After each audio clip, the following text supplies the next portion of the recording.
Didik TV KPM.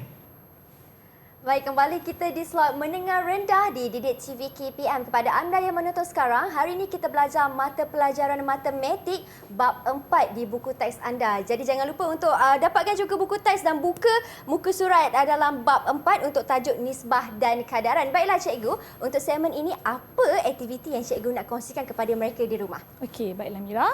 Okey, jadi untuk seterusnya kita akan cuba belajar bagaimana untuk menentukan hubungan antara nisbah dan kadaran. Okey, baiklah Mira. Untuk topik ini, saya nak minta murid-murid dekat GM dan juga murid-murid dekat rumah, jom kita buat aktiviti penerakaan. Apa yang saya nak minta, murid-murid dekat GM terutamanya, diminta menyediakan sebuah novel. Baiklah, murid-murid semua dah ada kan sebuah novel? Dah ada semua? Okey, dah ada semua. Mereka memilih novel bagi subjek BM. Dan yang kedua, saya nak minta murid-murid dekat GM, pilih satu halaman daripada buku novel untuk disalin. Pilih satu halaman je. Dan yang ketiga, saya akan tetapkan masa untuk menyalin halaman yang dipilih dalam masa 2 minit. Baiklah Mira, dekat sini saya ada stopwatch tau. Baik. Jadi saya akan kira dalam masa 2 minit. Saya nak minta murid-murid salin pada kadar yang selesa, tak nak terlalu cepat untuk mengelakkan dan juga meminimumkan kesilapan ejaan. Dan yang keempat, cukup masa 2 minit, saya akan bunyikan loceng di sini. Dan minta murid-murid dekat GM untuk berhenti menyalin. Kemudian, murid-murid diminta untuk menghitung bilangan perkataan yang telah disalin dalam masa 2 minit tersebut. Baiklah murid-murid, dah bersedia?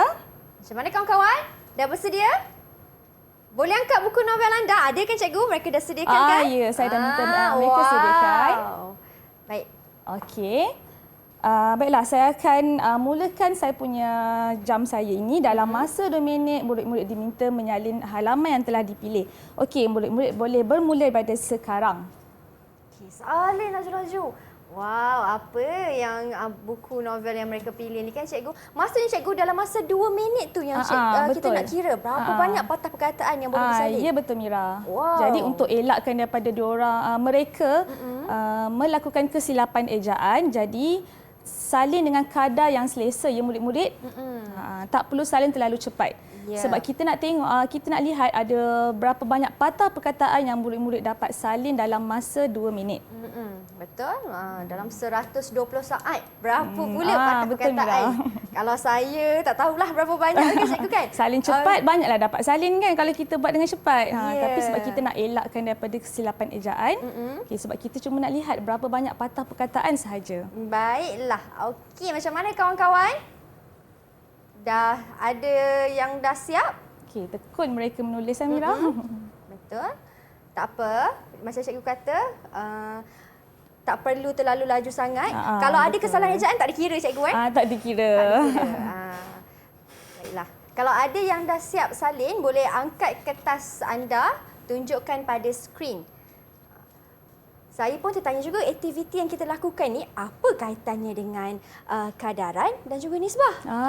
Ini nanti cikgu akan terangkan. Betul, nanti saya akan terangkan apa perkaitan aktiviti kita dengan tajuk yang kita akan belajar pada hari ini.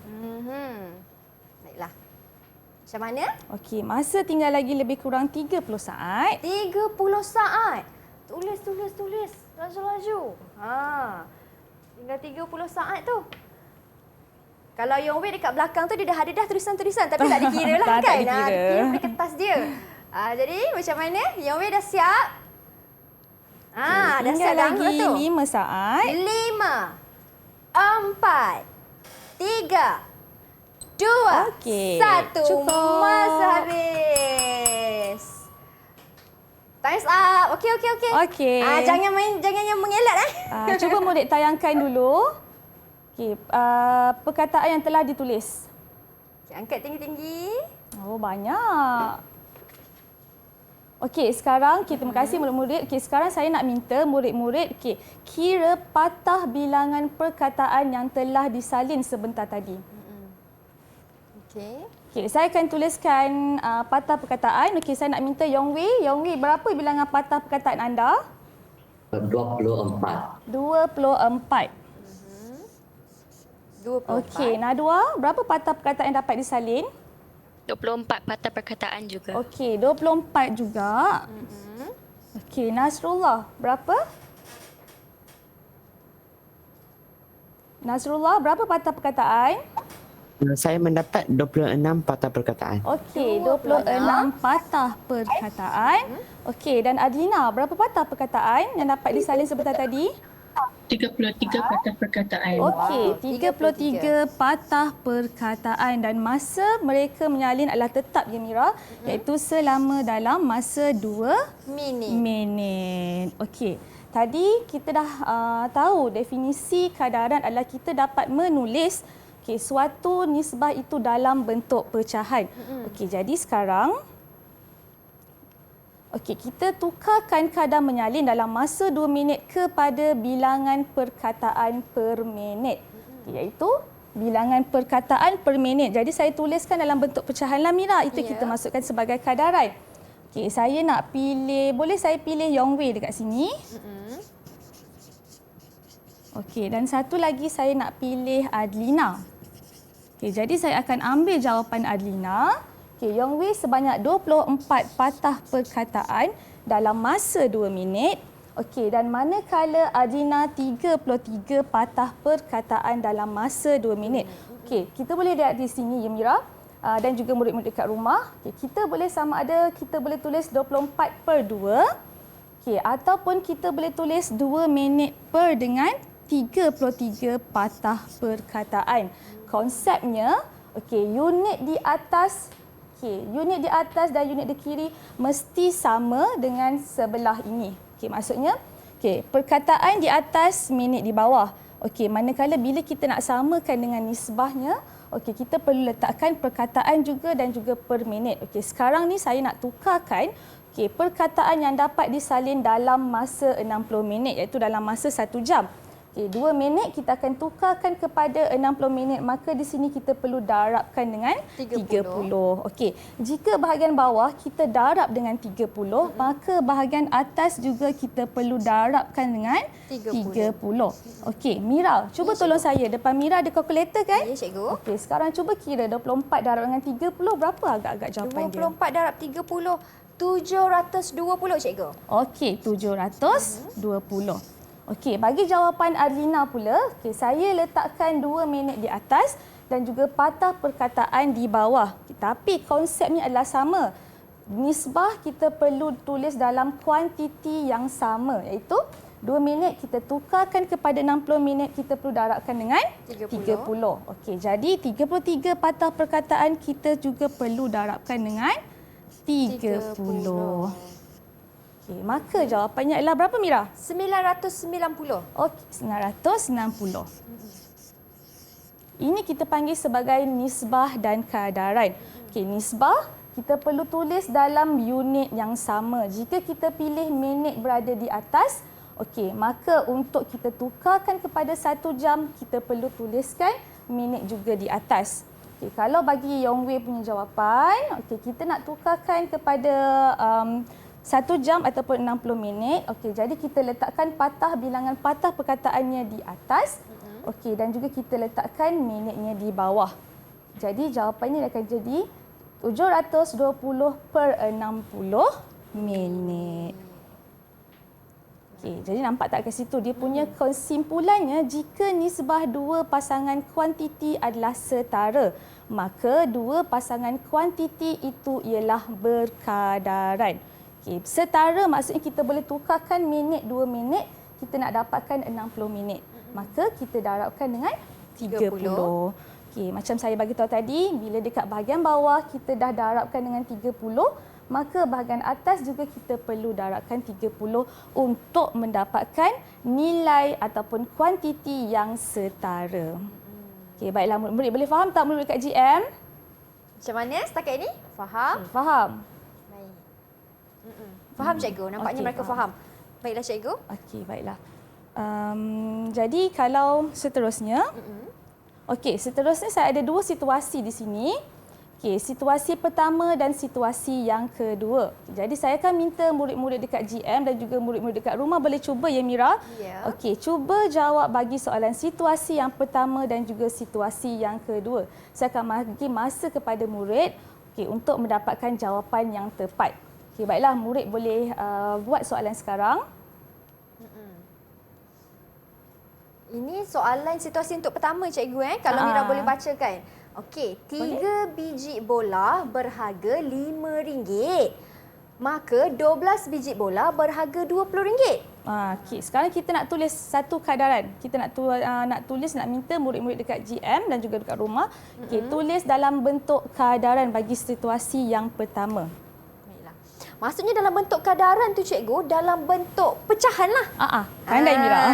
Kalau Mira dah tulis dah jawapan Mira, tapi kecil je lah dekat sini. Okey, nanti kita bandingkan dengan jawapan yang betul Mira. Kita nak jawapan dengan kawan-kawan saya macam mana. Okey, kawan-kawan semua? Dah siap dengan jawapan anda? Okey, dah siap bagi kedua-dua situasi. Situasi kedua kita ada tinggi 4 blok kayu yang disusun menegak ialah 24 cm. Apabila raju menyusun 12 blok kayu menegak, tinggi susunan blok ialah 72 cm. Okey, baiklah semua dah siap? Okey, murid-murid kat GM semua dah siap? Kalau dah siap, tunjuk isyarat bagus. Okey, dah siap. Okey, jadi situasi pertama. Okey, siapa yang boleh bagi saya jawapan bagi situasi yang pertama? Siapa yang kongsikan jawapan? Wow, silakan. Yong Wei angkat terlebih dahulu tadi. Okey, Yong Wei, apa jawapan Yong Wei yang pertama? Silakan. Okey, boleh tunjukkannya Yong Wei? Unmute mic. Tak dengar jawapan Yong Wei. Yong Wei boleh tunjukkan jawapan. 12 biji RM20. Okey, cuba tunjukkan jawapan Yong Wei. Okey, 3 biji per RM RM5. Okey, sama dengan 12. Kita cuba lihat jawapan sama tak? Okey, tepat sekali Yong Wei. Okey, 3 biji per RM5 bersamaan dengan 12 biji per 20. Okey. Yang kedua, situasi yang kedua, siapa yang boleh kongsikan jawapan kepada murid-murid dekat rumah dan juga saya dan juga Mira? Siapa yang kongsikan? Baiklah, Nasrullah. Okey, Nasrullah, apa jawapan anda? Silakan. Okey, boleh tunjukkan pada skrin. Nasrullah 4 jawapan. blok per 24 cm bersamaan dengan 12 blok per 72 cm. Okey. Sama tak dengan jawapan Mira? Sama cikgu. Sama juga dengan jawapan saya. 4 per 24, okey, bersamaan dengan 12 blok per 72 cm. Cikgu, saya ada satu soalan. Ya? Bagaimana kalau murid menulis jawapan mereka tanpa ada unit di belakang? Sepertinya 3 biji per RM5, tapi mereka tertinggal perkataan biji dan juga RM di depan. Bagaimana cikgu? Kita digalakkan untuk menulis unit supaya kita dapat bezakan bahagian di atas adalah biji dan bahagian bawah adalah dia punya harganya. Okey, sebab bila kita nak tulis kadaran di sebelahnya, okey, kita pastikan yang di atas adalah sama unit per dengan RM20 di situ Mira. Baik cikgu. Silakan cikgu. Okey, baiklah. Okey, Mira, kita nak bagi berapa ganjaran untuk Yong Wei dan juga Nasrullah ni? Ya. Berapa cikgu ganjaran buat mereka? Okey, dua-dua akan mendapat 5 bintang. Okey, sebab kedua-dua mereka dapat menjawab soalan dengan tepat. Okey, sebelum tu saya nak ingatkan juga Mira. Okey, macam tadi, jika unit, okey, kalau macam tadi kita nampak kan, okey, 3 biji, okey, per dengan RM5, okey, bersamaan dengan 12 biji per RM20. 20. Okey, ini kita panggil sebagai konsep kadaran lah. Sebab 3 kita nak dapatkan 12, kita akan darabkan dengan 4. Betul. Okey, 5 kita nak dapatkan dengan 20 pun kita akan darabkan dengan 4. Dan murid juga, okey, boleh menulis sekiranya tulis macam ini ya, RM5 per dengan 3 biji, juga bersamaan dengan RM20 per dengan 12 biji. Pastikan unit dekat atas dan unit dekat bawah adalah sama. Wah, baiklah. Cukup jelas penjelasan cikgu buat tajuk kita nisbah dan juga kadaran. Tetapi selepas ini, Cikgu Amni ingin kongsikan lebih banyak lagi aktiviti dan perkongsian yang menarik. Jadi kawan-kawan jangan ke mana-mana. Teruskan setia menonton Menengah Rendah di Didik TV KPM.